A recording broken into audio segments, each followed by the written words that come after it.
যারা বলেছেন দেখেন প্রত্যেকটা অডিয়েন্স সে এখন বসুন্ধরাতে দেখুক, যমুনাতে দেখুক, অথবা সে যাত্রাবাড়িতে বসে দেখুক, অথবা ময়মনসিংহে দেখুক, যে সিনেমা দেখতে যাবেন তার কথাই আমাকে আসলে রেসপেক্টফুলি শুনতে হবে। এবং এটাও পৃথিবীর ফ্যাক্ট যে আসলে একটা সিনেমার সব কিছু হয়তো সবার মন মতো হবে না, বাট আমরা কিন্তু বারবার এটা বলেছি যে যখনই আমাকে প্রশ্ন করেছে যে ভাই এবার ফ্যামিলি নিয়ে যাবো, আমি কিন্তু বলেছি যে বাচ্চাকে নিয়ে আসেন না। কারণ আমরা সিনেমার আগে একটা সার্টিফিকেট যখন ইস্যু করা হয় তখন ক্লিয়ারলি সেখানে আছে যে this is an adult rated cinema.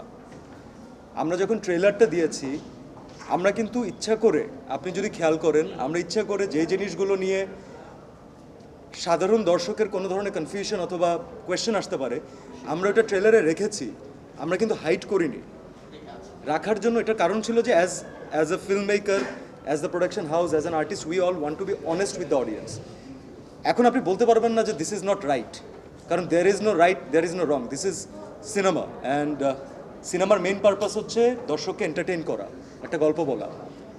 যে ক্যারেক্টার আমি প্লে করেছি, আপনি যদি ক্যারেক্টারের জায়গা থেকে জিজ্ঞেস করেন আমি বলবো যে ও অ্যাবসলিউটলি অনেক কম বলেছে, হয়তো আরও অনেক কিছু বলতে পারতো, because the character Rusho is like that. ও লুকাতে পারে না, স্ট্রেট ফরওয়ার্ড বলে। অ্যাজ হিউম্যান বিং আপনি যদি আমাকে সিয়াম আহমেদ হিসেবে জিজ্ঞেস করেন, সিয়াম আহমেদ হয়তো কখনোই বলতো না। নগদ নিয়ে এলো হার না মানা হার অফার। সর্বনিম্ন 10,000 টাকা রেমিটেন্স নগদে পাঠালে থাকছে স্বর্ণের হার জেতার সুযোগ।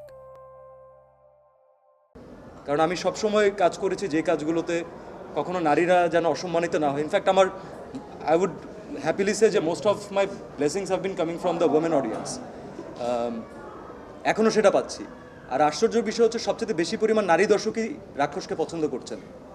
তার প্রধান কারণ হচ্ছে রুশো তার ওয়াইফের সাথে, তার ভালোবাসা মানুষের সাথে, দিয়ার সাথে কিভাবে ব্যবহার করে এবং কিভাবে তার জন্য ফাইট করে, এটার জন্য, যেটা মনে হয় অনেক মেয়েরই পছন্দ হবে।